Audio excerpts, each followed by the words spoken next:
So tinetesting na nila ngayon yung small pool, yung jacuzzi natin. Nilagyan nila ng tubig kanina at tinitingnan ko may mga leaks.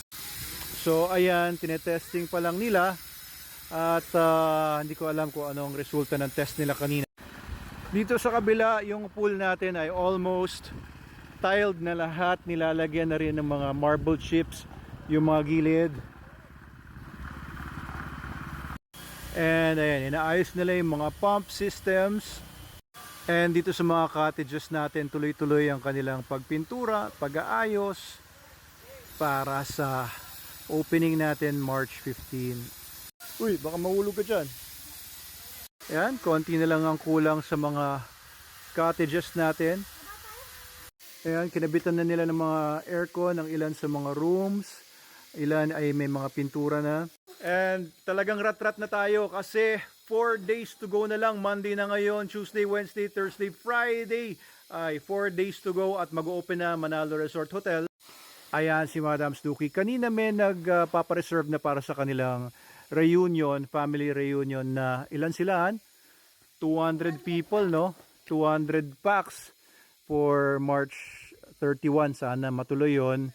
And marami rin mga nag-i-inquire pang iba. May mga nagpapareserve na kaya hopefully ay talagang mapuno ang ating resort at marami mag-enjoy dito this summer. Sige, gusto daw makita ni Snooki yung pinturado na. Eto, medyo pinturado na. Ayan, paganda na yan guys. Ayan, inaayos nila yung mga nagkasala-salabit ng mga bougainvillea. So ito pang room na to, ayan, medyo pinturado na rin. Tingnan natin sa kabila. Ito, pinturado na. Ayan, sinalpakan na nila ng konkreto yung para sa window type aircon. Ano in-explain mo dito? Ito yung purpose siguro ng pumarada dyan. Twin cottage. Pagka maraming member ng family, maglalagay lang sila dito ng long table. Oo, long table. Oo, tapos dyan na sila Pero kung sila King Arthur yan, round table. round. Oo, kasi dyan silang lahat yung mga knights. Knights and archers. Ang ganda no? Kumaganda na dito. Paganda na ng paganda to, guys. Ganda na dito, Adam, no?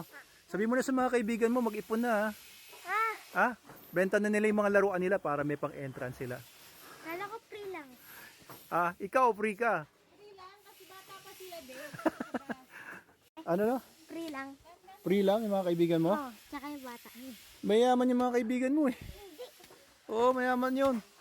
Sila Liam? Tang pera noon. Ayan na. Electrician din, yung mga nagsalabat na wire. Oh. Babaon daw sa ilalim.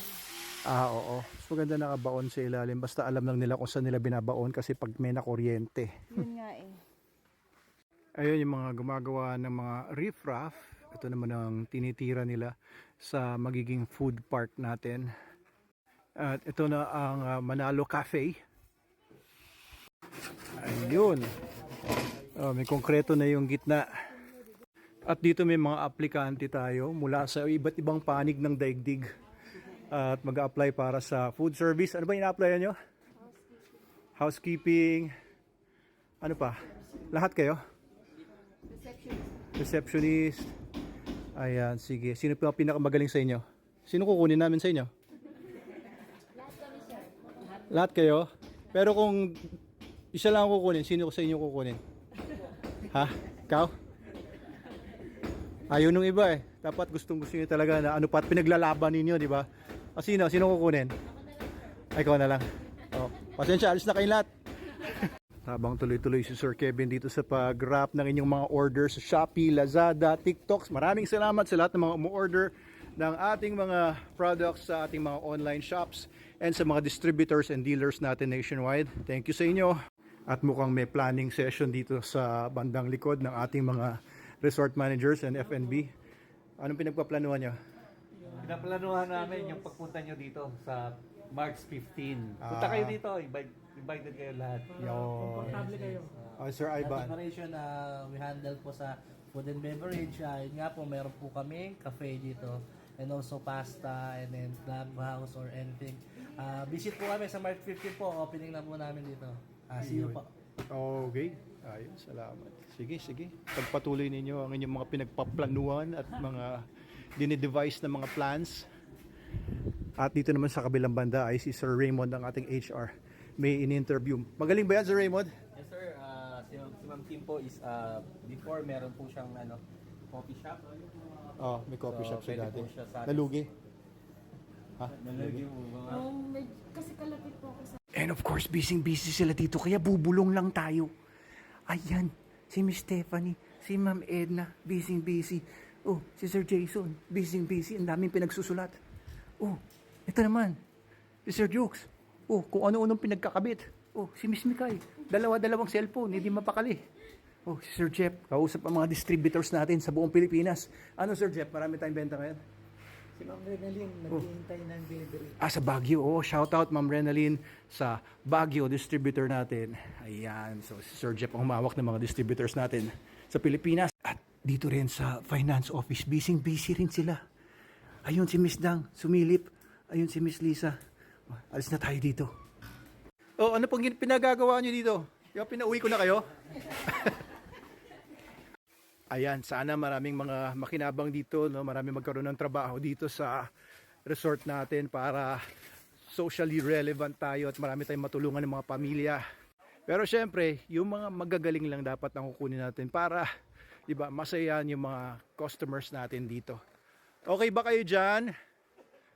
Di ba, nandyan na sila patambay-tambay sa ating playground, park. At from the playground and park, dito sa banda rito, ayan magiging ticketing office natin. Mukhang hindi pa napipinturahan. Ito yung gagawing parking ng magkakaroon ng gate dito. Ayan na lahat yung magiging parking area natin. So it could probably house 50 vehicles. Pero kung mga motorsiklo yung banda dito, marami-raming makikinabang dito sa parking area nito. So hindi na magiging fence yan. Aalisin na yung fence na yan para from the road, pwede na mag-park dito. Pero ang tagubilin ko dito ay wag puputulin yung mga puno, kahit yung mga malilit na puno. Kaya gagawa na lang natin ng paraan na yung mga may mga puno ay doon na lang yung mga motorsiklo kasi hindi kakasya yung mga four wheels. So yun ang entrance, no? Yan ang parking. Ito yung ticketing office. Tapos dito po kayo maglalakad. Ayun yung coffee shop, yun yung mga offices natin.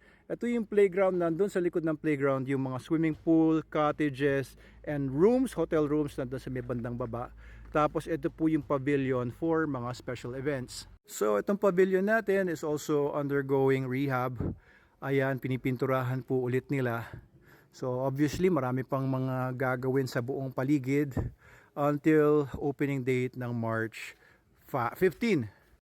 Pwedeng gawin dyan ng mga weddings, ibang mga events, reunions, mga party. Ayan, so may spillover dito. Pwedeng maglagay ng mga tents dyan kung may mga fairs. Like yung pet fair na balak natin ganapin after lang ng Holy Week. Ang maganda nga po dito, punong-puno dito ng mga puno. Diba? Punong-puno ng mga puno. Like itong mga rubber trees na to. Oh, gaganda ng mga punong ito, diba? Mga mangga, merong mga balite, merong mga kawayan at kung ano-ano pang mga puno. So yung mga bougainvillea na yan na pulang-pula, iniisip kanina kung medyo babawasan para mapinturahan yung mga bakal sa ilalim niya, pero ayaw ni Madam Snooki pabawasan kasi gustong-gusto niya yung mga bougainvillea na yan, kaya gagawa na lang ng paraan. Naka-break na ako din.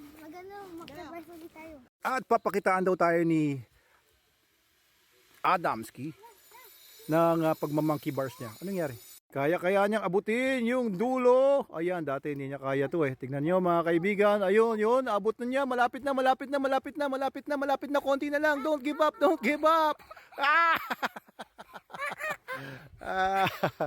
Konti na lang. Next time. So, ang dami pa naming inaayos ng mga issues dito. Siyempre, marami talagang challenges pagka meron kang gagawin bagong project kagaya nito. So, meron tayong ginawang bagong Facebook page, Manalo Resort Hotel. Kung may mga inquiries kayo, gusto niyo na magpa-reserve, no? Kasi inaasahan talaga natin dadagsa ang mga tao dito. Mas maganda, magpa-book kayo earlier para sa inyong entrance or cottage or rooms. Okay, so maraming salamat sa lahat ng mga nag-encourage sa amin. Salamat sa mga comments. Kung may gusto kayong sabihin sa amin, comment lang po sa baba. Kung may suggestions kayo or whatnot. Thank you po. See you on March 15.